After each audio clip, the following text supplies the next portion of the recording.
Du coup, merci David de nous rejoindre. David, donc créateur de la société 3D Cut, cofondateur. Tu nous présenteras ta société d'ici quelques minutes. Tu nous rejoins pour continuer de parler de conception et de nouveaux défis de la conception 3D après la prise de parole de Charles et Bertrand. Qu'est-ce que ça t'a inspiré du coup avant de rentrer dans le vif du sujet? C'est qu'il y a effectivement énormément d'applications, du design génératif, dans les domaines, du sport puisqu'on va chercher, à optimiser les conceptions de pièces, pour de la réduction de masse et de l'augmentation de performance. Donc, énormément d'applications, dans ce domaine-là, effectivement. Et Edouard, j'imagine que ce sont des projets que peut-être que tu connaissais déjà. Qu'est-ce que tu en as pensé?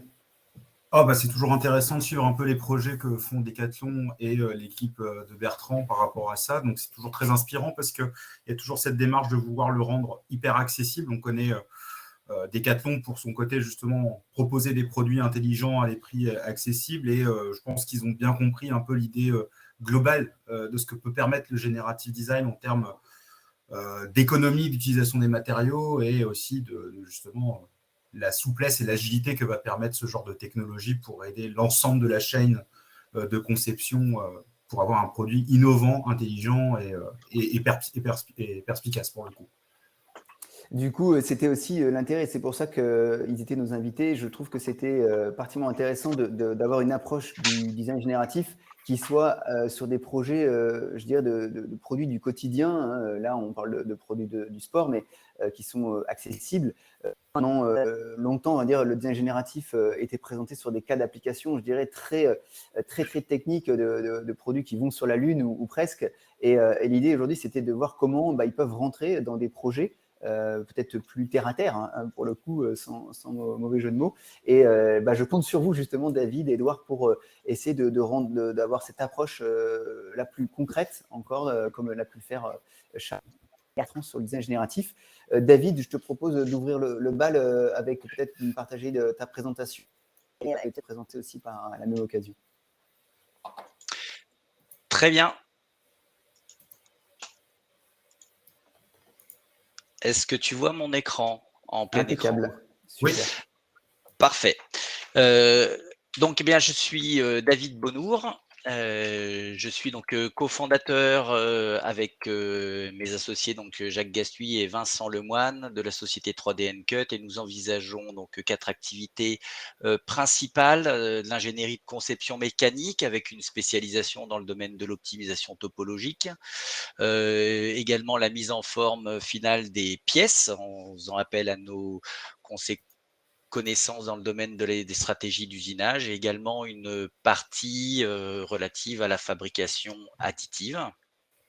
L'objectif de ma présentation aujourd'hui est d'essayer de montrer comment le design génératif peut apporter des solutions à un cahier des charges technique, industriel. Et c'était également pour nous, le 3D Cut, l'occasion d'évaluer en fait les performances du logiciel Fusion 360 par rapport à ce type de problématique que pourraient nous apporter nos futurs clients. Donc, le cahier des charges, il est, assez simple, il s'agit d'essayer de supporter une pièce, cylindrique, qui aurait des dimensions de l'ordre de 30 millimètres, une masse de 100 kilogrammes, une température de 300 degrés. Et ce que l'on souhaite, surtout, c'est éviter de transmettre la chaleur au bâti.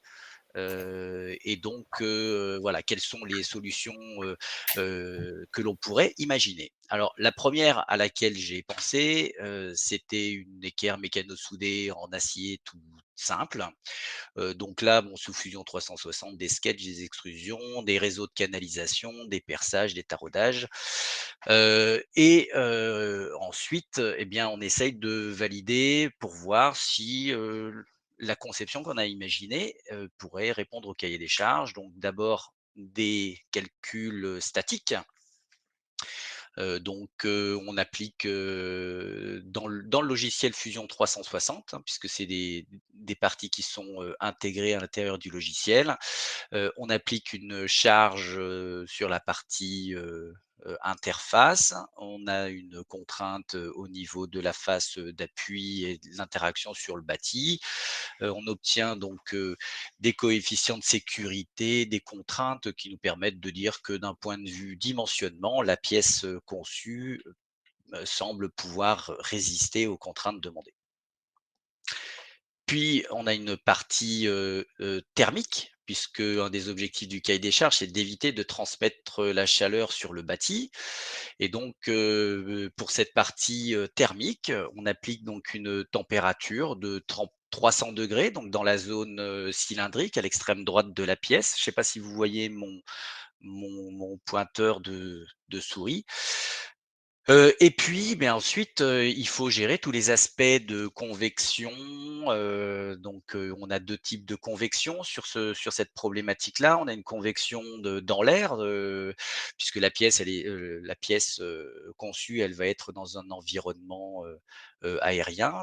Voilà, on a une convection, libre, dans l'air avec un coefficient d'échange de 10 watts par mètre carré par Kelvin. Et puis ensuite, pour tout ce qui est, bah, convection au niveau des réseaux de canalisation. Là, dans Fusion 360, on ne peut pas gérer tout ce qui est mécanique des fluides, donc on ne peut pas imaginer voilà, de donner une notion de débit volumique, une eau qui circulerait. Donc on est obligé de faire des hypothèses. Là, je me suis appuyé un peu sur la littérature scientifique qui donne des valeurs de coefficient d'échange sur de l'eau qui circule de l'ordre de 3000 watts par mètre carré par Kelvin. En appliquant ces hypothèses-là, on obtient finalement ce type de résultat et on se rend compte que la température sur le bâti est de l'ordre de 57 degrés, donc supérieure au cahier des charges demandé. Donc la solution imaginée initialement ne répond pas au cahier des charges. Alors, on a fait une petite itération en se disant je vais améliorer le système de refroidissement avec un manchon, mais au final, même si visiblement ça améliore quand même le refroidissement, on est toujours en dehors de ce que le cahier des charges demande. Du coup, on a essayé de voir comment le design génératif permet d'apporter une solution à cette problématique-là. Dans le logiciel Fusion 360, j'ai pu définir des surfaces, enfin plutôt des volumes de départ. Donc là, c'est les zones de matière que l'on conserve en vert, puis des zones qui sont des zones interdites en rouge ici sur l'illustration. Et on peut également donc définir effectivement une zone de départ comme Bertrand Mazur a précisé précédemment, de manière à un peu guider le logiciel sur une solution. Et puis, on obtient donc un modèle dit organique. Modèle organique, c'est un peu de la pâte à modeler et donc on peut effectivement jouer sur l'ensemble des surfaces. Mais nous avons préféré en fait faire une reconception de la pièce à partir du modèle organique. Et donc pour ça, on s'est appuyé sur le modèle organique en faisant des coupes, des sections, et on a reconçu une pièce qui ressemblait à celle du modèle organique. Alors on avait une notion de symétrie, donc le modèle organique, j'avais que la moitié de la pièce. Ça nous a permis assez facilement de rajouter un réseau de canalisation à l'intérieur de cet élément. Heu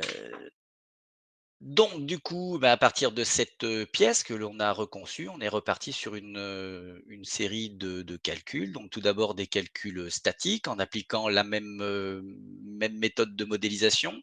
Et puis, on se rend compte que la pièce a un dimensionnement qui est OK. On a appliqué les mêmes hypothèses de calcul thermique. Donc, une température de 300 degrés sur la partie interface, les mêmes valeurs de convection et ce coup-ci, on se rend compte que les températures sur le bâti répondent au cahier des charges. Mais on s'est pas arrêté ici puisqu'on s'est dit que finalement, heu et si on essayait de s'affranchir de toute la zone, de tout cet équipement de lubrification, de réfrigération et donc du coup, on est passé donc, d'une matière, inox à du titane, Ta6V. On a supprimé, tout ce qui est, refroidissement par eau, ce qui fait que lors de notre calcul, thermique, nous avons tout simplement appliqué une température ici et on n'a fait que de la convection, par air. On a supprimé tout ce qui était convection par, eau et donc, on se rend compte que, beh, les températures, sur le bâti, elles sont de l'ordre de 25 degrés et donc, même sans système de réfrigération, on arrive à répondre au cahier des charges. Donc, du coup, on s'est posé la question, est-ce que c'est le matériau titane qui permet justement, grâce à ses, très hautes performances, ou enfin plutôt très basse performance de conductivité thermique qui permettrait justement d'éviter d'avoir, trop de température sur le bâti. Quand on conçoit une équerre, toute simple en titane, et qu'on applique une température, avec un refroidissement seulement et uniquement par air, du coup, on se rend compte que les températures données, sur le bâti sont de l'ordre de 55 degrés et tout ça, ça s'explique, tout simplement par le, très grand nombre de, surfaces d'échange que l'on a sur une pièce de ce type-là où, finalement une conception tubulaire, démultiplie les surfaces, d'échange et permet du coup, d'avoir une chaleur qui se dissipe, sur tout le trajet du bras. Du coup, pour, terminer et conclure un peu ma présentation, j'ai réalisé un bilan économique des différentes solutions. Alors c'est des ordres de grandeur, avec, voilà une idée de ce que coûte, une pièce, réalisée en mécano soudé, donc une idée de la pièce fabriquée en fabrication additive 316L. Ce qui est intéressant donc là les valeurs que j'ai obtenues, elles m'ont été données directement par le logiciel, Fusion 360 dans le module design génératif. On a une estimation du temps, du prix de la pièce et donc on se rend compte que voilà, bah, finalement la solution, qui paraît, à la base la plus chère puisque, la pièce coûterait 2 350 € par rapport à une mécano-soudure en acier, mais permet également de s'affranchir du système de réfrigération et donc, d'éviter d'acheter, une pompe, un climatiseur, un bac, et cetera et donc, c'est certainement la solution technique ou technico-économique qu'il faudrait promouvoir sur ce type, d'application. Donc voilà, ma présentation est terminée et donc, je rends la parole. David, pour Merci Florian. d'avoir décortiqué effectivement cette pièce, c'est très intéressant. Donc là, si on revient sur ta présentation juste avant, finalement, la Oui, dernière solution, toi, tu fais une économie aussi sur le système de refroidissement. Où là, exactement, voilà, c'est il y a un enjeu majeur. exactement, un des intérêts, c'est que, même si, la pièce, peut présenter, bah, un coût de fabrication, plus important, elle permet aussi de s'affranchir, de tout un tas d'équipements, complémentaires qui seraient donc un système de réfrigération. Donc c'est un vrai choix, et une vraie réflexion, à Mmh. avoir. Et La solution technique, c'est très intéressant, C'est en une effet, façon parce de faire qu'aujourd'hui, rentrer. Ouais, pardon, Edouard. Non, je disais c'est très intéressant parce que c'est une façon de faire rentrer l'intelligence de la low-tech dans la high-tech. Donc c'est un peu justement utiliser son environnement pour optimiser une pièce et finalement avoir qui va clairement coûter un peu plus cher à la fabrication, mais qui va permettre de faire une économie d'échelle en termes d'approvisionnement et de matériaux qui est assez énorme, donc très intéressant. Et oui, et puis les enjeux énergétiques, là, de se soustraire finalement d'une Exactement. contrainte d'alimentation en chaud, en C'est froid, ça, sur un de produit. coûts de maintenance, Oui, de maintenance, coûts d'utilisation, et cetera, et cetera. finalement hyper rentable, quoi. C'est Oui, finalement tout à beaucoup fait. plus rentable. Ok, très très intéressant. Eh ben, très bon Merci. exemple, merci, merci David pour ça. Édouard, du coup, je te laisse reprendre aussi la parole. Alors, On je peut vais rester sur essayer un d'être format un peu aussi d'échange intéressant. aussi. Tout à fait. Je vais essayer d'être aussi intéressant que mes précédents interlocuteurs. Donc moi, c'est clair qu'au niveau du generative design, j'ai une approche qui est assez différente par rapport à mes collègues. Je pense à Bertrand, à David. Pour me présenter vraiment très rapidement, j'ai commencé comme apprenti mécanicien outilleur il y a plus de 20 ans maintenant. Donc j'ai vraiment appris finalement à fabriquer des pièces avant de savoir les concevoir. Donc j'ai toujours eu cette approche de logique de fabricabilité. C'est pour ça que j'ai vraiment pris à cœur d'utiliser le generative design parce qu'il y avait une certaine logique pour moi en termes d'intelligence de conception qui va être asservie finalement aux moyens de fabrication parce que c'est tout l'enjeu et tout l'impact que peut avoir le generative design aujourd'hui, c'est de permettre finalement d'avoir, au-delà d'avoir une étude finalement optimisée d'une pièce, on va avoir aussi un champ des possibles au niveau économique, de savoir quelle technologie on va utiliser pour quelle application. Et en ça, David vient faire une présentation hyper pertinente par rapport au fait que juste en passant plus de temps des fois juste sur une pièce critique, on peut faire un ensemble d'économies d'échelle qui est important. Donc je vais partager mon écran. Alors pas mon écran. Je vais partager si je peux.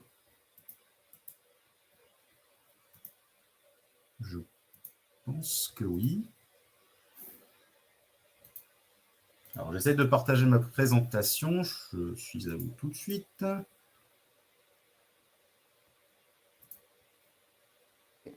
Tu peux partager ton écran. Normalement, ça va apparaître. Alors, bientôt. OK. Alors, tu peux me réexpliquer comment ça marche peut-être? Alors du coup, juste en bas, donc à côté de ton micro, tu as l'outil partager et tu peux partager ton écran.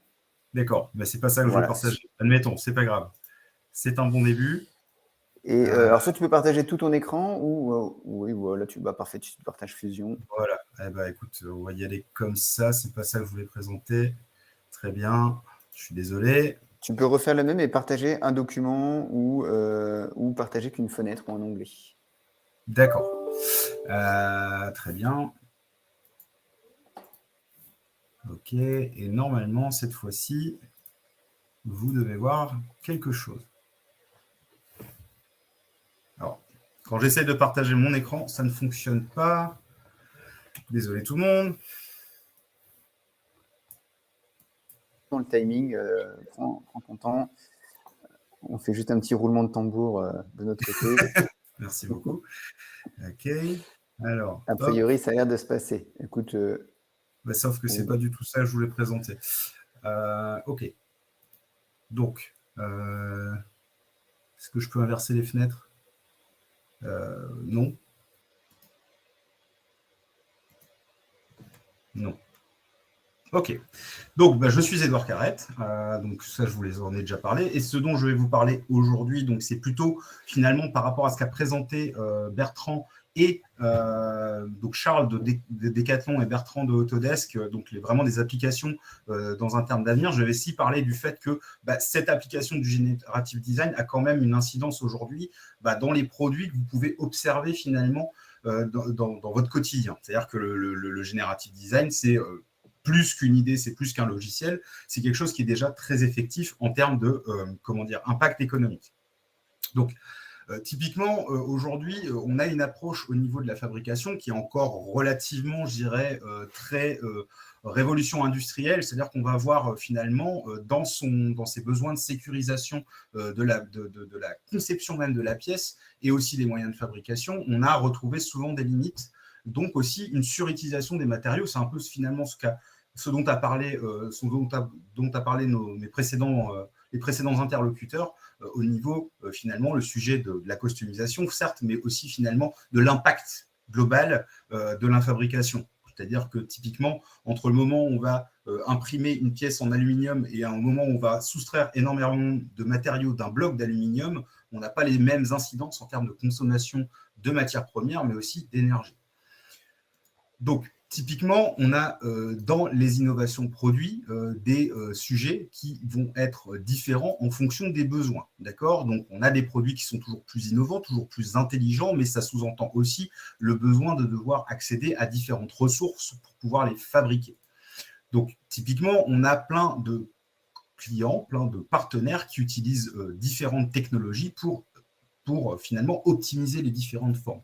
C'est ce que va permettre le generative design, finalement, c'est dans le but, bien sûr, de faire un gain de productivité, c'est-à-dire une intelligence de la conception pour avoir un gain final de la productivité. Donc, pour le coup, dans le gain de la productivité, on a toujours cette idée, finalement, une approche assez ancienne de devoir fabriquer en série, finalement, énormément de pièces pour pouvoir avoir un retour de la productivité qui est, comment dire, une productivité, une rentabilité, finalement, un taux de rentabilité qui est conséquent.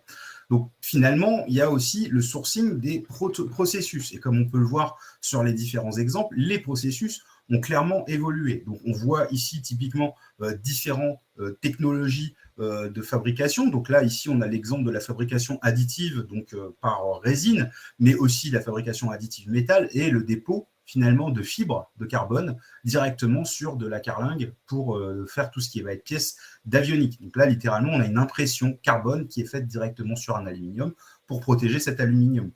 Donc finalement, les processus sont toujours en perpétuelle évolution. C'est un peu ce qu'on a pu voir finalement avec les questions qui nous ont été posées par rapport à l'impression 3D de matériaux fibrés.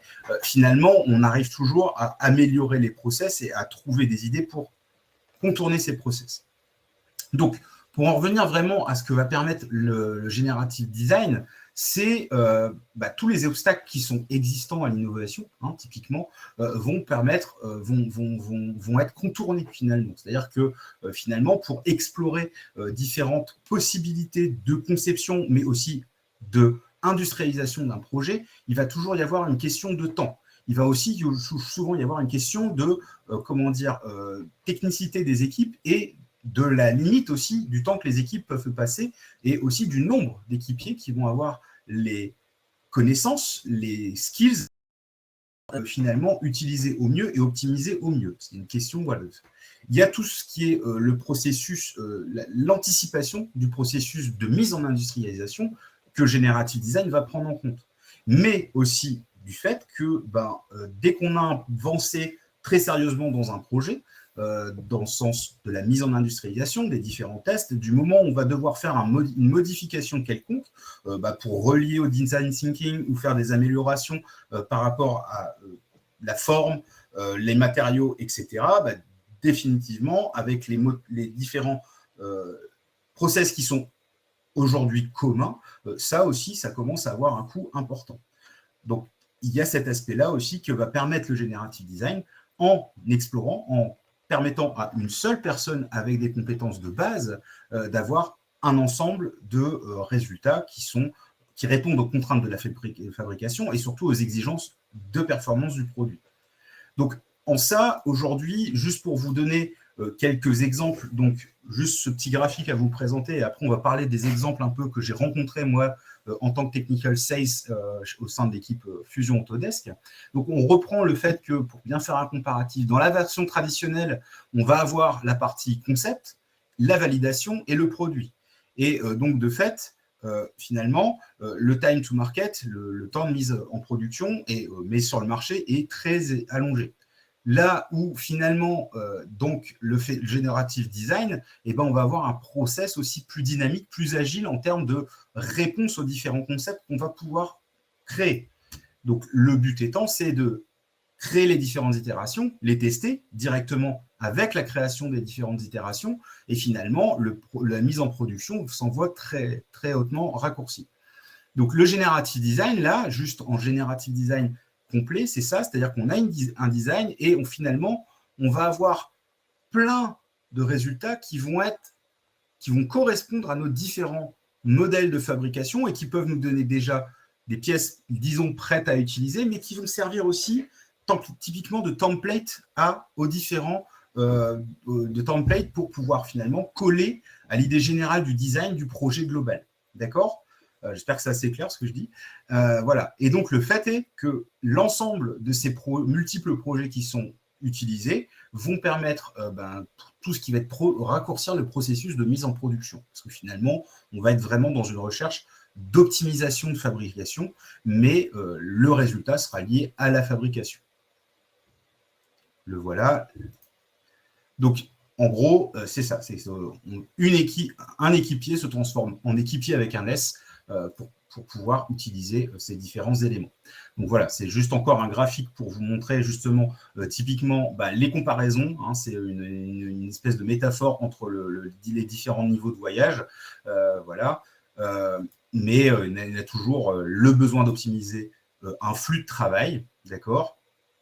Ce flux de travail, voilà, il va être différent entre le moment où on va utiliser une optimisation et avec la Generative Design, on va avoir une infinité de solutions qui vont être liées à plusieurs contraintes qui vont être différentes. Donc, c'est un peu la problématique, ce que permet Fusion 360, c'est d'avoir une multiplicité des différents résultats, des différentes optimisations pour répondre à un problème. Donc finalement, ça ouvre littéralement les champs des possibles pour toute l'équipe encore, hein, parce qu'on a parlé d'intégration, on a parlé de travail collaboratif avec Fusion 360, ça permet justement d'avoir une bibliothèque de produits, de composants d'un ensemble mécanique, d'un ensemble qui vont être optimisés.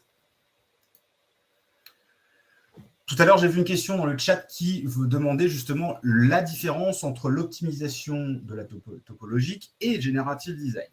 Donc, on pourrait penser qu'on est d'ailleurs sur une philosophie qui est complètement alignée, dans le sens où finalement, on va rentrer en différentes études de simulation pour pouvoir finalement calculer la résistance aux contraintes du modèle. Donc, dans le cadre de l'optimisation topologique, on va utiliser ces fameuses contraintes, ces fameux cas de charge, pour pouvoir finalement avoir un résultat. Donc, il y a un seul but à l'étude, c'est d'utiliser le moins de matériaux possible, de rendre le plus léger possible la conception, le produit, tout en répondant finalement aux exigences du marché, aux exigences du cahier des charges. Donc, il faut savoir aussi que l'optimisation topologique va faire son optimisation, mais ne va pas prendre en compte à aucun moment les moyens de fabrication. La différence de fait avec le Generative Design, c'est que finalement, on n'est pas sur un expert qui va utiliser, mais c'est plutôt une méthode donc explorative. Donc, on va pouvoir explorer par rapport à ce cahier des charges les différentes façons d'optimiser la forme, mais c'est surtout que les résultats vont être viables pour être mis en production, pour être fabriqués finalement, et c'est surtout qu'on va avoir, le fait est qu'on va avoir une multiplicité des résultats et des zones à explorer en termes de résultats bruts issus des résultats de Generative Design ou de se servir de ces résultats comme des templates pour pouvoir finalement redesigner, si j'ose dire, rétro-designer à partir de Generative Design, tout en respectant finalement les contraintes qui nous sont imposées en termes de poids, d'utilisation de matériaux, de rigidification même des pièces. Voilà. Donc, je pense avoir fait à peu près le tour de ce dont je voulais vous parler. Et donc, par rapport à ça, finalement, il y a un intérêt qui est important dans le sens où, finalement, dans ce que j'ai pu rencontrer en tant que, tech sales représentatif, c'est que forcément, on a des entreprises qui ont pignon sur rue, qui sont très connues, qui utilisent le Generative Design. Donc, je pense à Decathlon, mais il faut savoir aussi que, par exemple, on a un cas client qui est assez connu aujourd'hui, qui utilise beaucoup des solutions concurrentes en termes de CAO, mais qui utilise le Generative Design de Autodesk, c'est Airbus, qui utilise littéralement le Generative Design, finalement, pour optimiser les renforts structurels de ces carlingues. D'accord ? Et à proprement parler, on a un client résultant un artisan vélo, donc un petit peu finalement, j'aime bien mettre un peu, pas en opposition, mais finalement, ils n'ont pas la même clientèle entre Decathlon et ce petit artisan qui est basé dans le sud, qui utilise lui aussi le Generative Design pour finalement concevoir les raccords de soudure les plus optimisés possibles. On a un client aussi qui est basé en Italie, une affaire sur laquelle on a travaillé finalement, où lui se sert des résultats de Generative Design juste comme une trame, juste comme une template, comme une structure autour de laquelle il va venir concevoir de la mécano-soudure. Ce client finalement fait des réservoirs de bateaux et de sous-marins. D'accord? Donc on pourrait se dire que c'est plutôt fait pour certains domaines de fabrication, mais encore, je le redis, le résultat du Generative Design peut être pris comme un résultat de fabrication. On l'a vu par exemple avec des entreprises comme MJK Performance qui font des pièces haute performance pour le monde de la moto. Ils prennent les résultats, c'est littéralement, ils le mettent dans la partie CAM pour pouvoir générer les passes d'usinage. Et on a d'autres entreprises qui vont se servir de ce résultat pour recréer un moule, pour recréer finalement une structure mécano-soudée autour de tout ça. Voilà, voilà. Est-ce que merci Edouard du coup par rapport à ça. Donc très intéressant, ça permet effectivement aussi de bien compléter la démarche du design génératif. Du coup, de ton retour d'usineur, est-ce que tu vois aussi des clients qui utilisent cette démarche-là, un peu, je dirais un peu peut-être dans l'ombre, pas forcément de manière, ils ne communiquent pas sur l'utilisation du design génératif, mais ils s'en servent aussi pour justement travailler des pièces différemment. Beaucoup d'utilisateurs n'en parlent pas en fait. Pour juste vous donner, je n'ai pas forcément la liberté, les nombres d'utilisateurs exacts du Generative Design, mais c'est souvent des choses qui ne sont pas forcément mis en avant, à tort ou à raison de la part des utilisateurs clients du Generative Design, mais oui, c'est des choses où des fois, des applications auxquelles on ne pense pas, des fois, ça peut être des raccords pour faire des ensembles innovants pour pouvoir faire des meubles en kit. Enfin, c'est les domaines d'application, il est assez énorme et il n'est pas toujours, mis en avant comme quoi on utilise des produits, des solutions innovantes pour optimiser leurs produits, mais ils le gardent pour eux justement parce que dans leur idée, c'est plutôt d'utiliser le mieux possible les matériaux et avoir un champ possible en termes d'utilisation des différentes optimisations qu'ils vont avoir. Donc, c'est hyper hétéroclite. C'est hyper hétéroclite. Comme je disais, on a Decathlon qui nous a fait une superbe présentation, on a Airbus, on a d'autres fabricants automobiles, je pense par exemple à Honda, on a un fabricant de fauteuils roulants qui est basé au Japon, qui utilise le Generative Design. Donc, eux, ils en parlent, ils montent des produits assez spectaculaires. Et il y a les gens qui utilisent le Generative Design finalement pour de la pièce hyper fonctionnelle, littéralement, un peu comme ce que nous a présenté David. Donc, de la fonctionnalité pure pour pouvoir avoir une efficacité à 100%. En termes d'intelligence de conception. Est-ce qu'aujourd'hui, on peut penser effectivement qu'on parle encore de nouveautés pour le design génératif, mais ça sera dans la boîte à outils du concepteur demain? David, qu'est-ce que tu en penses? Il y a... Si David, tu nous entends? Oui. Peux-tu répéter la question? Aujourd'hui, on parle encore de nouveautés quand on parle de design génératif. Est-ce qu'on peut penser que demain, ça sera dans la boîte à outils du concepteur, les élèves ingénieurs qui aujourd'hui se forment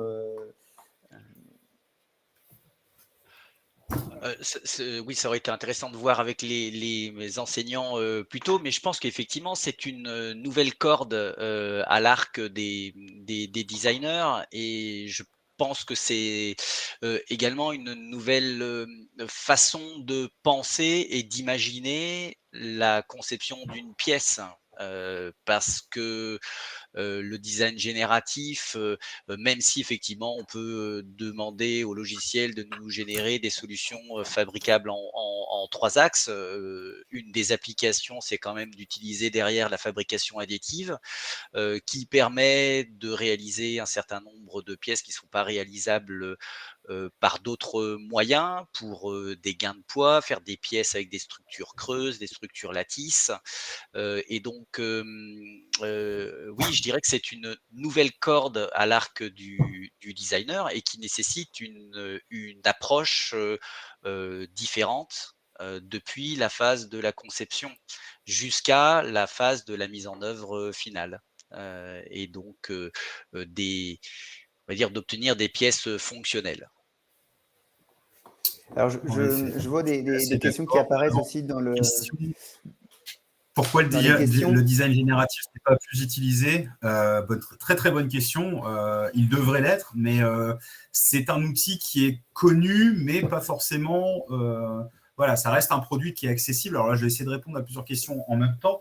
C'est-à-dire que le produit est accessible en termes d'accès et de compréhension de fonctionnement. Alors, il est de plus en plus utilisé, ça c'est un point, sur des domaines d'application auxquels on n'avait pas forcément pensé. Donc forcément, je pense à la personne aussi qui pose la question des grands comptes. Non, justement, on a des artisans, on a des petites entreprises qui sont basées en Europe qui utilisent le generative design pour des produits hyper innovants. Donc souvent, disons-le, ça reste des produits qui sont souvent tournés vers une conception très avancée. Donc des produits qui sont plus premium que accessibles. Mais voilà, donc il y a un mouvement qui est en cours, quoi. Donc le DG est de plus en plus utilisé. Et je rebondis sur la question. Oui, le generative design, pour moi, fera partie d'un des outils que devront utiliser les designers, les ingénieurs demain pour pouvoir finalement se faciliter la vie du travail entre l'ingénieur industriel et le designer. Finalement, en termes d'intégration, je pense qu'il y a une intelligence qui est en train de se créer. On a déjà des cas clients. Donc, voilà. Et ça fait partie effectivement aussi de cette logique d'éco-conception, c'est-à-dire que le concepteur ne peut pas avoir toutes les cartes en main, je dirais, sur le choix du matériau, le poids du matériau, tous ces éléments-là, sa mise en œuvre ont un impact, j'imagine, en termes de dépenses de carbone. Et est-ce que là, le design génératif peut avoir du sens? Il va apporter du sens sur justement à aider à créer la structure. Donc, par exemple, pour de la fabrication hybride, de pouvoir finalement créer la structure et utiliser les matériaux dont on a besoin finalement pour pouvoir obtenir justement des matériaux, enfin des conceptions plus intelligentes en termes de consommation d'énergie, bien entendu. C'est un peu aussi un des axes finalement d'utilisation de Generative Design. Je pense par exemple à une question qui avait été posée sur justement l'alternative parfois à une pièce métal où naturellement, parce que ça se faisait comme ça, la pièce était faite en métal et on sait qu'aujourd'hui, l'impact d'une pièce métal est parfois plus important qu'une pièce plastique. Est-ce que le design génératif peut nous aider justement à dire tiens, si je choisis tel matériau ou tel matériau avec mes conditions de charge bien spécifiques, est-ce que je peux y répondre? C'est un peu ce que David a présenté finalement avec son étude sur l'inox, le titane et les aciers classiques. Donc oui, clairement, on passe à l'acier parce qu'il y a le rapport performance-prix qui reste le meilleur actuel sur le marché. Mais des fois, il y a des matériaux même exotiques qui sont comment dire, sélectionnables dans les matériaux d'études générative design. Je pense à des matériaux alors peut-être un peu exotiques comme le PIC ou des matériaux plutôt des plastiques, on va dire, exotiques, résistants, qui peuvent permettre finalement de faire une économie d'échelle assez importante, tout en ayant une consommation d'énergie pour la création de la fabrication de la pièce qui sera bien moindre qu'un four à un haut fourneau pour pouvoir créer la pièce, enfin, les matériaux acier, par exemple. Donc, il y a tout cet aspect-là qui peut être pris en compte finalement dans le generative design. On a une question justement. Oui, pardon, Edouard. Non, c'est parce que du coup, faut-il penser au generative design avant de lancer la conception? Non. C'est versatile. C'est-à-dire qu'on peut prendre dès le début pour la conception ou juste optimiser une pièce existante. Il n'y a pas de. David, tu es d'accord avec ça? Oui, je suis d'accord avec ça parce que c'est vrai que naturellement, enfin voilà, pour moi, le design génératif, je l'associe grandement à tout ce qui est technologie de fabrication additive et donc ça n'intervient que sur des pièces pour lesquelles on va avoir un certain nombre de besoins techniques ou technologiques sur de la réduction de masse, sur de la combinaison de fonctions. Voilà, être capable d'ouvrir le champ des possibles par rapport à des pièces qu'on ne serait pas capable de réaliser autrement. Donc, je dirais la première étape, c'est quand même de vérifier s'il n'y a pas une solution qui n'y fait pas appel. Mais il faut savoir que ça existe pour, voilà, sur des applications un peu plus techniques, de pouvoir proposer des solutions viables et améliorer la performance des pièces. Voilà. C'est vrai que au niveau, on va dire, le code source était vraiment branché sur la fabrication additive.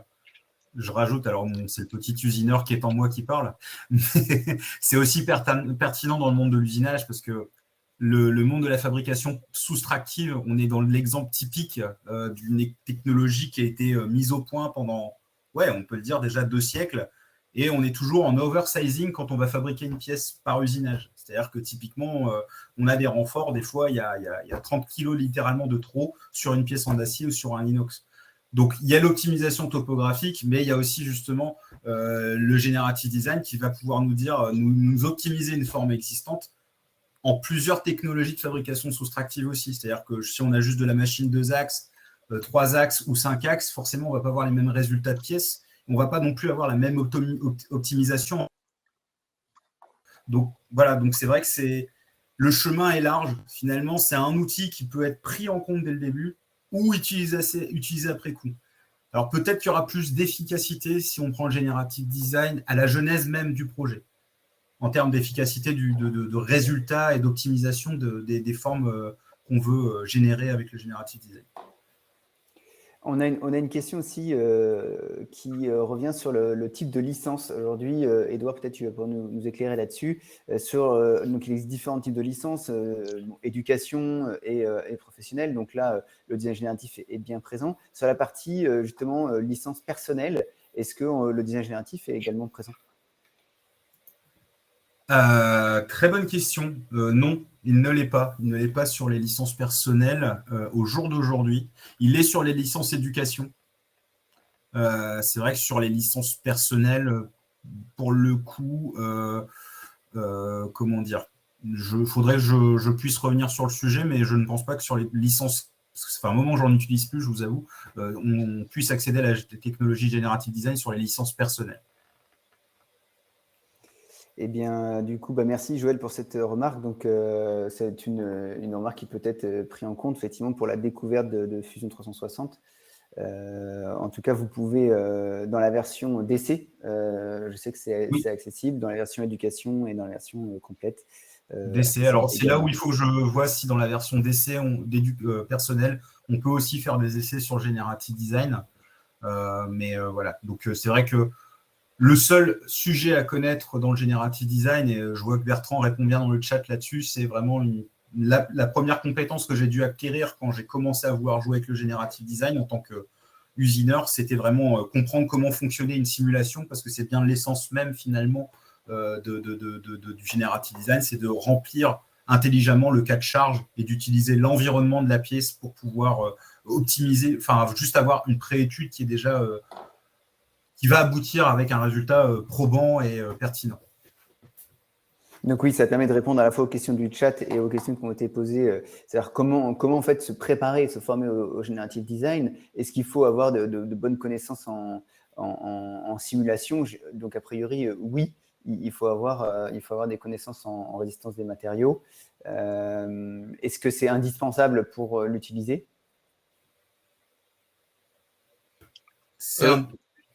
Ouais, alors vas-y David, parce que moi j'ai pas le.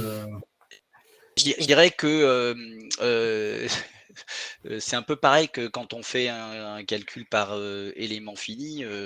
Dans un logiciel, on va mettre des contraintes, on obtient un résultat avec des belles couleurs bleu, rouge et tout ça. On peut s'en satisfaire, sauf que voilà, il faut effectivement savoir qu'est-ce que le logiciel réalise et avoir quelques connaissances effectivement en éléments finis. Mais c'est vrai que le module Generative Design, on est capable de poser un certain nombre de critères. On va demander plutôt de viser une pièce, enfin un critère plutôt orienté rigidité ou critère de réduction de masse. On a une multitude de solutions. On peut les balayer, comme l'a montré Bertrand précédemment, où donc après on peut, en fonction de notre sensibilité, avoir s'orienter vers une solution, mais tout ce qui est tout ce que le logiciel va fournir comme résultat, c'est ni plus ni moins que la conséquence des cas de charge qu'on va lui donner en entrée. Exactement. Et donc, il faut avoir une connaissance assez précise du cas de charge que l'on veut réaliser, de manière à ce qu'on n'induise pas le logiciel en erreur. Et donc, la présentation précédente sur la fourche est typique, puisque effectivement, il y a un bras qui lui doit encaisser les efforts de freinage, et donc fatalement, il est un peu plus cossu. Tout à fait. Donc il y a l'aspect utilisation des technos qui sont intégrés en termes d'études de cas de charge littéralement dans Fusion 360, mais il y a bien entendu la compréhension, le design thinking finalement du modèle à prendre en compte. Donc ça veut dire aussi bien comprendre où on veut aller et ce qu'on veut optimiser. Eh ben, impeccable, merci messieurs